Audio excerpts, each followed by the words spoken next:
A ver, en la medicina más tradicional, un diagnóstico suele ser algo súper preciso, es decir, casi con la precisión de la ingeniería. Totalmente. Es sota, caballo y rey. Exacto. O sea, alguien se cae, se hace una radiografía y la imagen te muestra ahí una línea blanca. La fractura. El médico señala la placa y, bueno, te da un veredicto completamente binario. Claro, el hueso está roto o está intacto. No hay más. Eso es limpio, es categórico y sobre todo te da una ruta de acción inmediata. Te escayolan y a casa. Pero claro, cuando entramos en el terreno del neurodesarrollo, uff, Ahí la cosa cambia un montón. ya te digo. Esa certeza así en plan rayos X, pues se desvanece por completo. El mapa médico tradicional, el de toda la vida, ya no nos sirve. Y fíjate que esa necesidad que tenemos de visibilidad, de categorizarlo todo en cajas, es una constante humana. Claro, nos da seguridad. Exacto, pero el neurodesarrollo te obliga a navegar por un panorama muchísimo más complejo, lleno de matices grises. Y precisamente por eso, el foco de nuestra inversión profunda de hoy recae en un documento brutal, un texto diseñado justo para cartografiar ese territorio tan incierto. Un trabajo súper necesario desde nuevo. Hablo del módulo 3, Trastornos del espectro autista. Guía para padres, hermanos y maestros. Sí, un documento interesantísimo. Es un trabajo monumental redactado por, a ver si lo digo bien, el doctor Raimundo Palma Cuacuamoxtla. Y bueno, junto a todo un equipo de especialistas en medicina interna, neurología y neuropsicología. Un equipo multidisciplinar, que es justo lo que se necesita aquí. Vale, vamos a desglosar esto, porque lo que hace destacar este documento no es solo que tenga un rigor clínico impecable. Es su misión, eso es lo clave. No se queda en la teoría. Para nada. No se limita a describir el espectro autista desde, no sé, un atril académico usando un lenguaje súper técnico. Funciona, literalmente, como una brújula. Una brújula para las familias que están perdidas. Exacto. Proporciona pasos muy prácticos y una perspectiva que es, a la vez, compasiva, pero realista. Sobre todo para esas familias que están en lo que podríamos llamar el momento cero. El momento justo después de recibir el diagnóstico de TEA. Ese mismo. Y yo creo que el mejor punto de partida para entender todo este proceso es precisamente el impacto emocional que te llevas en ese primer instante. Es que el documento aborda ese impacto de frente, sin paños calientes. Históricamente la medicina pues tendía a soltarte el diagnóstico y despedir a la familia hasta la siguiente revisión. Madre mía, en plan, aquí tiene el papel y cierra al salir. Tal cual. Ignorando por completo el torbellino psicológico que se desata en esa casa. Quienes pasan por esta experiencia describen una mezcla de emociones súper contradictorias. Supongo que habrá tristeza, miedo. Tristeza, miedo, muchísima confusión, culpa también, e incluso, fíjate, un alivio paradójico. Alivio. Ah, claro, por tener por fin una respuesta. Exactamente. Alivio al tener una explicación a lo mejor, años de dudas y de buscar qué pasaba. Desde una perspectiva neuropsicológica, esto es un proceso de adaptación enorme. Ya, normal. Y es un proceso que se solapa casi simétricamente con el duelo. Uf, esa palabra. O sea, duelo puede resultar muy chocante para quienes nos escuchan, sobre todo al hablar de un hijo que está vivo y perfectamente sano físicamente. Claro, es crucial matizar esto. No se trata de un duelo por la pérdida del niño. Claro, el niño que entra por la puerta de la consulta es exactamente el mismo niño que sale 10 minutos después con el diagnóstico. ¿El mismo? Nada de él ha cambiado. A mí me contaron una vez una analogía que ilustra esto a la perfección y que encaja muchísimo con lo que plantea el doctor Palma Cuacuamo y su equipo. A ver, cuéntame. Imagínate que llevas meses haciendo las maletas para ir a la playa. ¿Vale? Te compras el bañador, la toalla de colores, la crema solar, te subes al avión con una expectativa súper clara de sol y arena.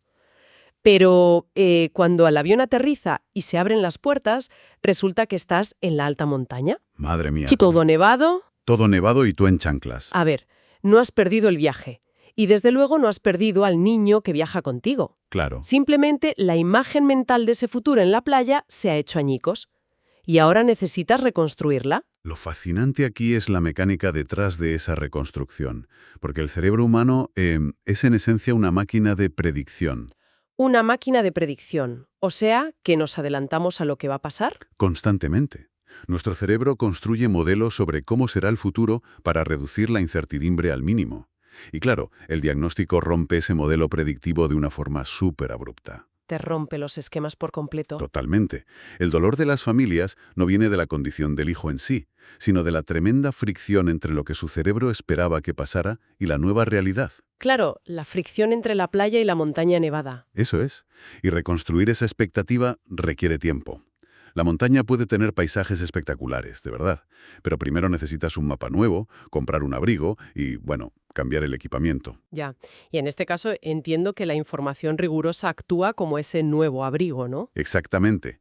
Es el nuevo equipamiento. Pero claro, pasar de esa parálisis emocional inicial a ponerse en acción, pues no ocurre por arte de magia. Una vez que pasa la llorera y la tormenta de los primeros días, la urgencia de saber qué hacer es abrumadora. Es que te come por dentro la necesidad de actuar. Y el documento es muy taxativo en esto. O sea, la intervención temprana lo cambia todo. Modifica profundamente el pronóstico en temas de comunicación y adaptación. El problema es cuando intentas abarcar todo a la vez. Es que resulta imperativo, y la guía hace mucho hincapié en esto, frenar ese impulso de intentar convertirte en neurobiólogo en 24 horas. Ya, ponerte a leer en Internet de madrugada como si no hubiera un mañana. Tal cual. La guía te establece una hoja de ruta con prioridades reales y sostenibles. El primer paso es restringir la búsqueda de información. Restringirla. Sí, limitarla solo a fuentes médicas, pediátricas y educativas validadas. Hay que huir del ruido de foros y redes sociales. El segundo paso es iniciar evaluaciones integrales. Porque el diagnóstico de TEA es solo el titular de la noticia, ¿verdad? Eso es solo el titular. La evaluación integral es la que redacta el artículo completo. Necesitas que los profesionales perfilen el lenguaje del niño, su conducta, cómo aprende y, súper importante, cómo procesa a nivel sensorial. Y fíjate, en este punto de empezar a organizarse, la guía da un consejo que me parece casi antiguo en plena era digital, pero que es de una practicidad brutal. ¿Te refieres a lo del cuaderno? ¿Sí? O sea, te aconsejan llevar una libreta. Un simple cuaderno de papel dedicado única y exclusivamente a las consultas médicas. Para anotar dudas y los avances, ¿no? Exacto. A simple vista parece un consejo súper menor. O sea, una libreta. Puede parecer menor, pero a nivel neuropsicológico, para los cuidadores, tiene una función inmensa. Piensa en el estado en el que llegas a una consulta médica. Súper nerviosa. Totalmente. El estrés hace que se disparen tus niveles de cortisol. Y el cortisol es un antagonista muy potente de la consolidación de la memoria a corto plazo. Ah, o sea que te bloquea la memoria. Exacto. Literalmente la mente se te queda en blanco. Por eso, plasmar la información en papel devuelve un sentido de agencia. Recuperas el control. Claro, porque sabes que está ahí escrito y no se te va a olvidar. Eso es, anotar qué cosas detonaron una crisis un lunes o qué pequeña victoria consiguió el niño el martes, actúa como una ancla cognitiva para lidiar con tanta incertidumbre. Me parece brillante. Y esa necesidad de anclar la incertidumbre, o sea, de tener algo a lo que agarrarte, se proyecta desde la consulta directa hacia el interior del hogar. Si la organización de la casa es el siguiente gran paso, Es que al leer la guía sobre cómo estructurar el hogar, llama un montón la atención el énfasis que ponen en crear ambientes sumamente predecibles. ambientes donde el niño sepa siempre qué va a pasar. Exacto. Hablan de rutinas casi inamovibles, de usar calendarios visuales, de anticipar cada mínima transición. Ponen un ejemplo muy claro. En vez de decir recoge ya, avisar en plan en 10 minutos guardaremos los juguetes. Anticipación pura y dura. Y también hablan de tener espacios de autorregulación con luces tenues y sin ruido. Pero, a ver, aquí me voy a poner un poco en plan abogada del diablo. Venga, dispara. Si imponemos rutinas tan estrictas y unos horarios fijos e inflexibles, ¿no corremos el riesgo de convertir la casa en un cuartel militar? ¿Un sitio frío, rígido y sin nada de espontaneidad? Es un miedo súper común en las familias, pero parte de una interpretación bastante errónea de cómo funciona realmente la percepción en el autismo. A ver, explícame esto. Piensa en un cerebro neurotípico. Para ti o para mí, la imprevisibilidad del día a día es estimulante, o al menos la podemos manejar. Claro, si de repente cambiamos de planes, pues nos adaptamos. Exacto, porque tenemos unos filtros de procesamiento predictivo súper robustos, pero en muchos perfiles con TEA, ese filtro funciona diferente. Cada estímulo nuevo, cada cambio de plan inesperado, le exige al cerebro un esfuerzo analítico gigante. O sea que no es que sean tercos, es que procesan distinto. Totalmente. Si no saben qué va a pasar, Perciben el mundo como un lugar caótico y, por tanto, amenazante. Así que una casa estructurada no es una dictadura militar, es un exoesqueleto de seguridad. Me gusta ese concepto, un exoesqueleto que les protege. Claro, anticipar un cambio, como lo de los juguetes, reduce drásticamente la ansiedad basal, porque hace que el entorno sea legible para ellos. Vale, entonces el entorno físico estructurado es como el escenario, un espacio donde la previsibilidad da seguridad. Un escenario seguro, sí. Otro que se representa ahí. Una metáfora muy acertada. Y al hablar de esto, de las dificultades sociales, la guía desmonta un mito enorme, la idea de que los niños con TEA prefieren estar aislados. Eso es falsísimo. Claro, el deseo de conexión está ahí. Lo que pasa es que necesitan una vía de acceso diferente, ¿no? El equipo del Dr. Palma Cuacuamoxtla incide muchísimo en esto. Hay que adaptar nuestro canal de comunicación y, ojo, no se trata de hablarles más alto como si fueran sordos. Ya, que a veces la gente levanta la voz sin sentido. Totalmente. Se trata de tener una claridad estructural. Por ejemplo, llamarle siempre por su nombre antes de darle un mensaje. Así te aseguras de que la atención conjunta está activada. Primero el nombre, luego la instrucción. Exacto. Y usar frases sintácticamente súper simples. Hay que dejarse de ironías, de dobles sentidos o de frases interminables. Claro, nada de, bueno, sería estupendo que fueras pensando en levantarte para recoger la mesa. Eso es un laberinto para su cerebro. La instrucción tiene que ser, guarda el plato en la cocina. Punto. Directo y concreto. Y hablando de canales de comunicación, el texto entra a saco a valorar los famosos SAC. Los sistemas aumentativos y alternativos de comunicación. Esos. Los pictogramas, las tarjetas con dibujitos, las tablets táctiles. Y aquí hay un mito que aterroriza a un montón de familias. Sé perfectamente a cuál te refieres. La falsa creencia de que si le das al niño una tablet con dibujos para que pida agua, su cerebro se va a volver perezoso. Que se acomodan, dicen. Exacto. Y que por culpa de la tablet nunca jamás va a desarrollar el lenguaje oral. Pues mira, la literatura científica sobre neurodesarrollo demuestra de forma aplastante exactamente lo contrario. Ah, sí. Es justo al revés. Al revés. Los sistemas alternativos no inhiben el habla para nada, funcionan como un puente cognitivo. A ver, el lenguaje oral, el acto físico de hablar, requiere una planificación motora en el cerebro que es enormemente compleja. Claro, mover la lengua, las cuerdas vocales, todo a la vez. Y coordinarlo con la respiración es dificilísimo. Cuando tú le proporcionas un pictograma a un niño, eliminas de golpe toda esa barrera motora. Le permites que el concepto semántico fluya. O sea, el niño entiende el concepto de agua aunque no pueda articular la palabra. Exacto. Y de repente comprende el inmenso poder de la comunicación. Dice, ostras, si yo toco esta imagen, este adulto me da agua. ¡Qué maravilla! Se dan cuenta de que pueden influir en su entorno. Y esa comprensión reduce tantísimo la frustración que muchas veces actúa como el catalizador perfecto. De hecho, acaba estimulando la aparición del lenguaje verbal en vez de retrasarlo. Buah, aquí es donde se pone realmente interesante la cosa. Porque claro, esa reducción de la frustración enlaza directamente con lo que desde fuera etiquetamos a la ligera como problemas de conducta. Las famosas rabietas. Exacto. Lo que a los ojos de un señor en el supermercado parece un acto de terquedad o un niño malcriado, rara vez es eso. Casi nunca lo es. Suele ser el colapso absoluto de un sistema que se ha sobrecargado. Y para gestionar esto, me parece brutal la herramienta que da la guía. Proponen analizar la crisis como si fuera una película, cortándola en 3 fases. El famoso esquema del antes, el durante y el después. Ese.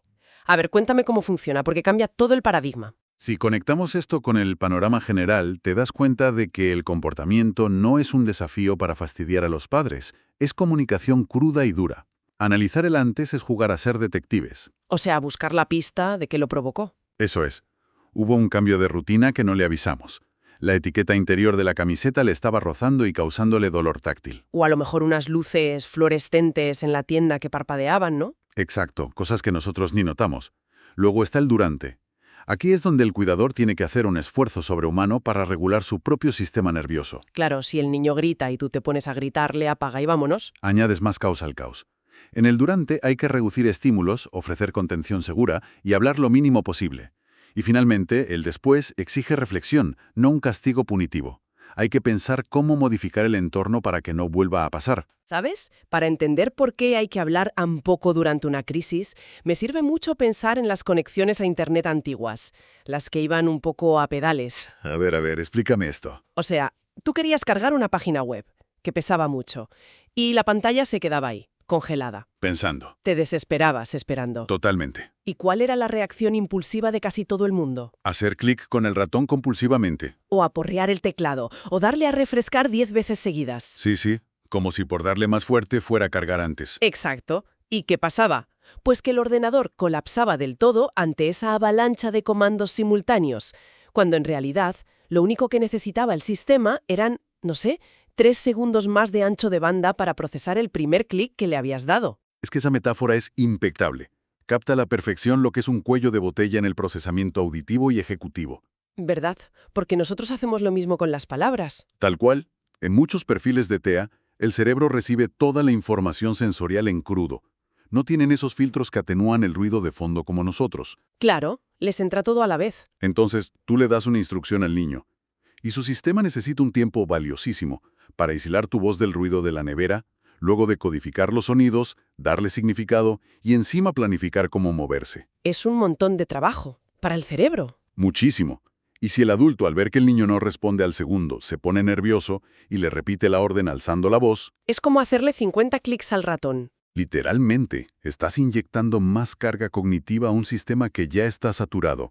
Estás haciendo clics compulsivos. El procesamiento se congela del todo. Por eso, el silencio y darle tiempo no es tiempo perdido, es tiempo de procesamiento. Ostras, visto así tiene todo el sentido del mundo. Pero, a ver, hay una cosa súper importante. Ninguna técnica de anticipación, ni ningún pictograma, ni tener la paciencia de un santo van a funcionar si la base falla. Te refieres a la base biológica, supongo. Sí, al cuerpo físico. Es que la capacidad de aprender o de gestionar emociones está atada a nuestra biología básica. Y el módulo de estos especialistas lo deja clarísimo. No puedes tratar el neurodesarrollo ignorando el cuerpo. Es que es imposible separarlo. Hablan del sueño y la alimentación como algo tan prioritario o más que ir a cualquier terapia conductual. Totalmente. La interrelación entre cómo se desarrolla el cerebro y la biología básica es profundísima. Fíjate que los desajustes en el ritmo circadiano o en la melatonina son el pan de cada día en el autismo. Les cuesta muchísimo dormir, ¿no? Horrores. Y claro, un cerebro que no tiene sueño reparador es un cerebro que está en estado de alerta máxima, hipervigilante. Al día siguiente, las probabilidades de tener una crisis por sobrecarga se multiplican por 100. Lógico. Si tú o yo no dormimos, al día siguiente estamos que mordemos. Pues imagínate ellos. Exacto. Por eso las rutinas estrictas de sueño no son consejos de revista de moda. Hablamos de oscurecer el cuarto, quitar tablets horas antes y mantener la secuencia de baño y cuento cada noche. Son intervenciones médicas de primera línea para sincronizar su reloj. Y luego está el tema de la comida, ¡qué tela! En el apartado de alimentación, la guía propone un cambio de paradigma brutal. Subrayan que hay que tener un respeto absoluto y olvidarse de obligar al niño. Nada de coerción. Eso es. Si rechazan un alimento por su textura viscosa o por un color determinado, no es que sean caprichosos ni maleducados. Para nada. Es que si tú entras en una lucha de poder en la mesa y le metes la cuchara a la fuerza con algo que su sistema olfativo registra como un ataque radioactivo... Es que lo registran como dolor físico. Es una agresión sensorial. Obligarles es contraproducente y, sinceramente, es cruel. Claro, si quieres introducir variaciones, tiene que ser súper poco a poco y casi siempre con el apoyo de un terapeuta ocupacional que trabaje la integración sensorial. Y esto que mencionas nos lleva directo al inmenso abanico de terapias que existen. El documento recoge el consenso científico actual y es muy claro. No hay varitas mágicas. Ojalá las hubiera, pero no.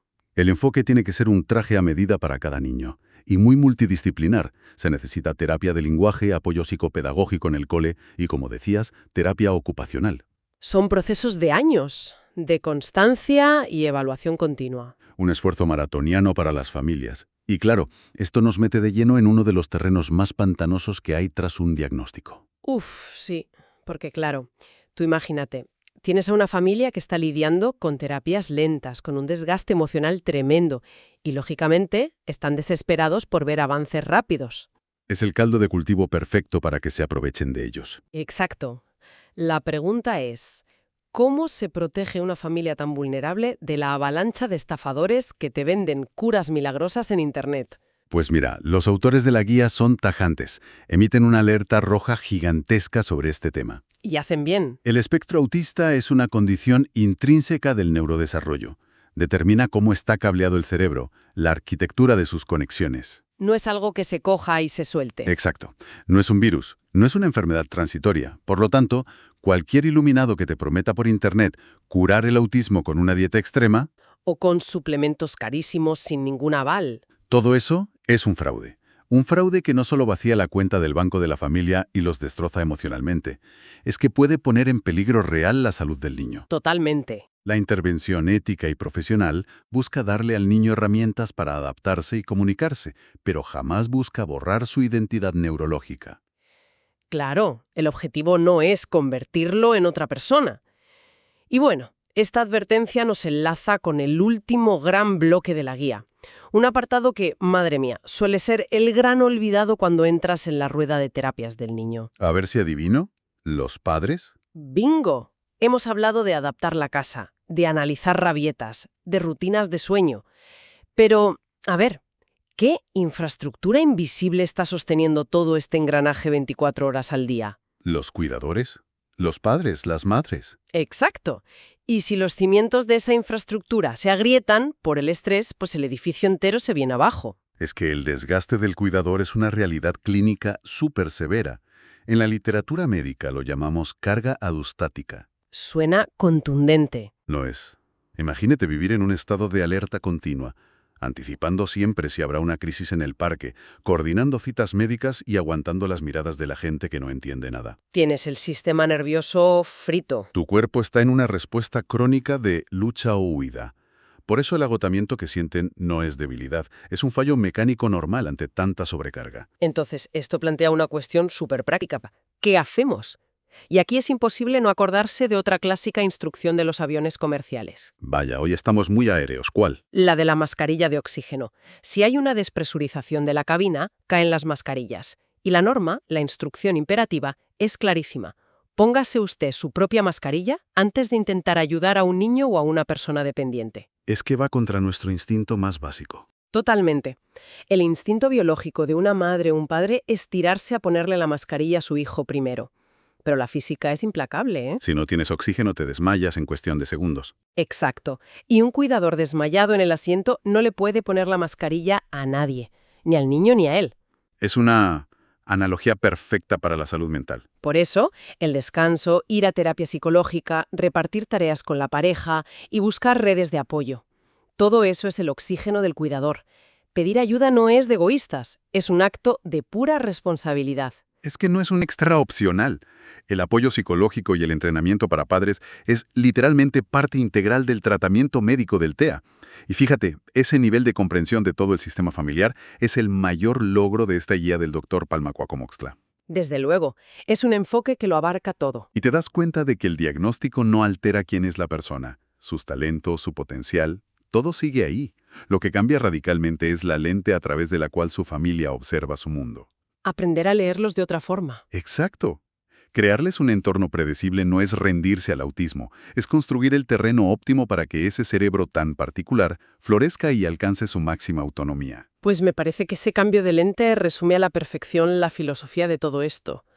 Y sabes, repasando todo lo que hemos desglosado hoy, A ver, dime. hablábamos de crear ambientes que den seguridad, de usar una comunicación directa, sin ironías raras, de avisar de los cambios para no dar sustos, y de respetar que, a veces, los sentidos se saturan. Sí, todas esas adaptaciones básicas. Pues a mí me surge una reflexión inevitable. O sea, consideramos que todas estas medidas son exclusivas para ayudar a cerebros neurodivergentes, ¿verdad?